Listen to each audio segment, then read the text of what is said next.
नागपुर महानगर पालिका चुनाव को लेकर सियासी माहौल गर्मा गया है। भारतीय जनता पार्टी की ओर से प्रभाग क्रमांक 13 में विजय परशुराम होले ने जनता की सेवा करने का प्रण लेते हुए धुआंधार चुनावी प्रचार किया। गटर, सफाई, बिजली, पानी और सड़क जैसी जनता से जुड़े मुद्दों को लेकर विजय होले ने मतदाताओं के बीच जाकर अपना पक्ष रखा। ऐसा अनुमान लगाया जा रहा है कि हाल ही में प्रभाग 13 में हुई मुख्यमंत्री की सभा का भाजपा उम्मीदवारों को लाभ निश्चित ही मिलेगा, जिसमें फडणवीस ने कई योजनाओं की घोषणा की और सभी भाजपा उम्मीदवारों के काम करने की गारंटी भी ली। काल मुख्यमंत्री साहेबांची इथे सभा होती। काय मुख्य त्यांनी इथे घोषणा केलेली आहे, काय नवीन योजना ते लोकांसाठी आहे? मुख्यमंत्री साहेबांनी काल सांगितलं की माझ्या महाराष्ट्रात लाडली बहिणा जेवढ्याही लाडली बहिणा आहे त्या पुढच्या 6 महिन्यात लखपती बहिणा झाल्या पाहिजे, लखपती बहीण झाल्या पाहिजे एवढंच सगळ्या उमेदवारांना सांगितलं। आणि त्यांनी हेही म्हटलं की मी जेव्हा जेव्हा नागपूरला येईल तेव्हा मी सगळ्या नगरसेवकांना विचारीन की तुम्ही किती लखपती बहीण केल्या, कारण लाडली बहीण आहे ठीक आहे, पण लाडली बहिणीसोबत त्यांना लखपती करायचं आहे हे जे मुख्यमंत्र्यांचं आव्हान आहे आम्हाला सगळ्यांना। आणि बहिणींसाठी त्यांनी विशेष करून आव्हान दिलं आहे की तुम्हाला मी लखपती करण्याशिवाय सोडणार नाही। अंबाझरी टेकडी आहे, अंबाझरी हे स्लमचे खूप मोठा स्लम माझ्या प्रभागात आहे। माझ्या प्रभागातील एकूण मतदारसंख्या 57,701 आहे। या सर्व मतदारांना न्याय मिळाला पाहिजे हीच माझी अपेक्षा आहे। मी माझ्या मतदारसंघात माझ्या सगळ्यात म्हणजे चिंतामण नगर आणि भिवसनखोरी इतका उपेक्षित सध्या हे राहिलेलं आहे, तिथे मला त्यांच्यासाठी सिवर लाईन टाकून द्यायची पहिला प्रेफरन्स आहे।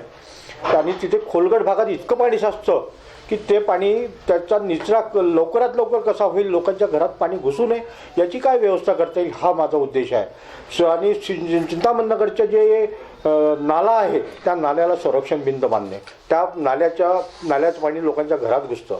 आता तिथे सध्याचं आपण सिवर लाईनचं थोडकं काम चालू आहे, पण ते पूर्ण झाल्यानंतर खूप मोठी समस्या लोकांच्या घरात येईल की रोड जे आहे ते रोड इतके खोदल्या गेल्या, ते रोडची समस्या आहे। रोड पहिले तयार करून देणे ही चिंतामण नगरची पहिली समस्या आहे। अजून तसंच दुसरा म्हणजे आमच्या या चांगल्या सुशिक्षित एरियात जो म्हटला जातो त्या एरियातली मोठं नागपूर महानगरपालिकेचे इंदिरा गांधी रुग्णालय आहे। ते रुग्णालय एवढी मोठी इमारत असूनही अजून तिथे अद्ययावत नाही आहे, तिथे कर्मचारी स्टाफ नाही आहे। त्याच्यामुळे लोक त्या रुग्णालयाकडे जाण्यासाठी टाळाटाळ करतात।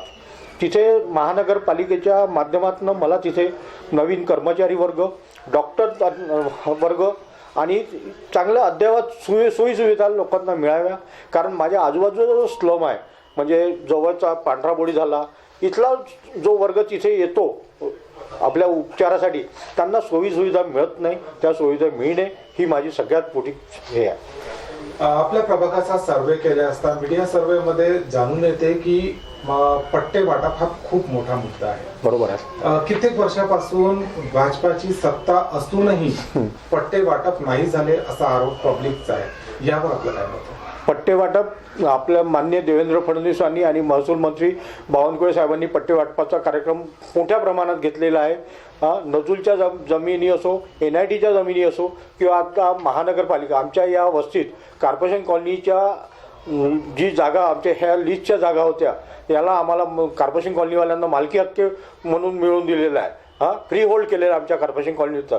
तसंच अंबाझरी टेकडी, संजय नगर, पांढराबोडी या वस्तीतल्या लोकांना पट्टे वाटपसाठी टेबल सर्वे झालेला आहे। काही लोकांना पट्टे वाटपाचे कागदपत्रही तयार झालेले आहे, पण आचारसंहितेच्यामुळे हे काम सध्या स्थगित झालेलं आहे। पण आचारसंहिता उठल्यानंतर आणि मनपा निवडणुका झाल्यानंतर ह्या कामाला आम्ही गती देऊ एवढं माझं सांगणं आहे आपल्याला। आपण आरोग्याचा मुद्दा उचलला आणि आरोग्याविषयी आपण बोलले की जो हॉस्पिटल आहे त्याला आपण करू, अध्ययन करू, पण ओपन सिवर लाईन्स इथे खूप मोठ्या प्रमाणात आपल्याला बघायला मिळतात। इतकंच नाही तर रस्ते रुंद आहेत, लहान रस्ते आहेत, यावर आपल्या महानगरपालिकेकडून काय नियोजन असेल? महानगरपालिकेकडून माझ्या अपेक्षा एवढ्याच आहे की ज्या ओपन सिवर लाईन आहे त्याच्यामुळे दुर्गंधी पसरते आणि लोकांच्या आरोग्यालाही धोका आहे। त्यासाठी आपण म्हणजे जर अंडरग्राऊंड म्हणजे पाईपलाईन जर टाकून आपण सिवर लाईन टाकण्यात आल्या तर फार चांगलं.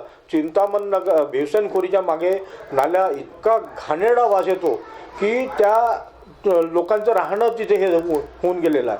त्याच्यासाठी आपल्याला पहिलं तिथे सिवर लाईनचं प्रपोजल मला मुख्यमंत्र्यांच्या निधीतून मागून घ्यायचं आहे. मुख्यमंत्र्यांना मी विनंती करणार आहे, कारण माझे मुख्यमंत्री आमच्या दक्षिण पश्चिम विधानसभेत जरी असले तरी भिवसेनखोरी येणारा हा भाग आहे.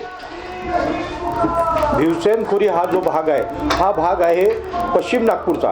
पश्चिम नागपूरला जो मिळणारा निधी थोडा अपुरा असतो आणि तिथले आमदार आमच्या पक्षाचे नसल्यामुळे आम्हाला म्हणजे आमच्या लाडक्या मुख्यमंत्र्यांकडनं हा निधी मिळवून त्यांचा विकास करणे हाच माझा सगळ्यात मोठा दृष्टिकोन आहे. प्रभागाच्या नागरिकांची विचारपूस केल्यानंतर आम्हाला माहीत पडलं की पावसाळ्यात लोकांच्या घरापर्यंत पाणी शिरतं. यावर काय उपाययोजना समोर करण्यात येईल? पावसाळ्यात जे पाणी जातं गौतम नगर साईड ज्या वस्ती आहे तिथे खोलगट भाग आहे पूर्ण आणि तिथे काही ठिकाणी म्हणजे लोकांच्या झोपडपट्ट्या आहे, काही ठिकाणी चढ आहे, काही ठिकाणी उतार आहे. तर कब्बशीसारखा जो एरिया आहे त्या कब्बशीसारख्या एरियातल्या तिथे आपल्याला कॉन्क्रिटिंगकरण करून आणि लोकांच्या घरात जाणारं पाणी रोखायचं आहे आणि पावसाळी पाण्याची लाईन तिथे टाकून घ्यायची आहे. सर्वे करताना एक प्रश्न आम्हाला तिथे आढळून आला. लोकांची कंप्लेंट आहे की एन इलेक्शनच्या वेळेस लोकांना प्रलोभन देण्यात येत आहे की भांडेवाडी एरियामध्ये 15 तारखेला यायचं आणि तिथे त्यांना काहीतरी भांडे वाटप होणार असं काहीतरी आम्हाला काही लोकांनी सांगितलं. या गोष्टीत ही गोष्ट कितपत खरी आहे? नाही, काय आहे की महाराष्ट्र शासनाची बांधकाम कामगारांसाठी जी योजना आहे की बांधकाम कामगारांना भांड्याचं जे पेटीचं किट आहे हा वाटण्यात येतो आणि मागच्या 1 वर्षापासून माननीय मुख्यमंत्र्यांच्या याच्यातनं आपण बांधकाम कामगारांना भांड्याच्या किटचं वाटप करतो आहे. ते काही प्रमाणात झालं. आता काही लोकांचे नवीन जे फॉर्म आता नवीन नावं आले, नवीन फॉर्म आहे त्यांचं आपण फॉर्म वाटप सँक्शन झालेले आहेत ते आपण त्यांना मंजूर झालेल्या फॉर्मला त्यांचं किट वाटप करू. पण आचारसंहितेनंतर होईल, ते आचारसंहितेच्या अगोदर होणार नाही. ठीक आहे, कारण यावर ते सांगत आहे, लोक सांगत आहेत त्यांना 15 तारखेला भांडेवाडी इथे बोलवण्यात आलेलं आहे. 15 तारखेला मतदान आहे. 15 तारखेला मतदान असताना कसं होणार आहे हे तरी शक्य नाही आहे. लोकांनी काही म्हणजे लोकांना कसं आहे अपुऱ्या माहितीमुळे काही लोक सांगतात पण ही गोष्ट शक्य नाही आहे. आणि कसं स्लममधले लोक अपुरी माहिती घेऊन काहीही सांगू शकतात. पण मला तरी माहीत आहे की 15 तारखेला नागपूर महानगरपालिकेचं मतदान आहे. सगळे कर्मचारी म्हणजे सरकारी सगळे कर्मचारी बहुतेक आपल्या निवडणुकीच्या कामात राहतील. ते कुठलं तुम्हाला भांडे वाटप करणार हे चुकीची संकल्पना सांगतात हे लोक. संपूर्ण महाराष्ट्र आपल्याला बघत आहे, आपल्या प्रभागाचे लोक सुद्धा आपल्याला बघत आहेत. काय संदेश आपण आपल्या प्रभागाच्या लोकांना? मी माझ्या प्रभागाच्या लोकांना हेच सांगेन की माझ्याबरोबर माझ्या तिन्ही सहकाऱ्यांना माझ्याबरोबर माझ्या अ गटातून योगेश पाचपोर लढतो आहे, ऋतिका मसराम लढते आहे ब गटातून, क गटातून वर्षा चौधरी लढते आहे आणि आम्हा चौघाही म्हणजे चौघांच्याही 4ही कमळाला लोकांनी विजयी करावं एवढीच माझी सगळ्या लोकांना विनंती आहे आणि आव्हान आहे.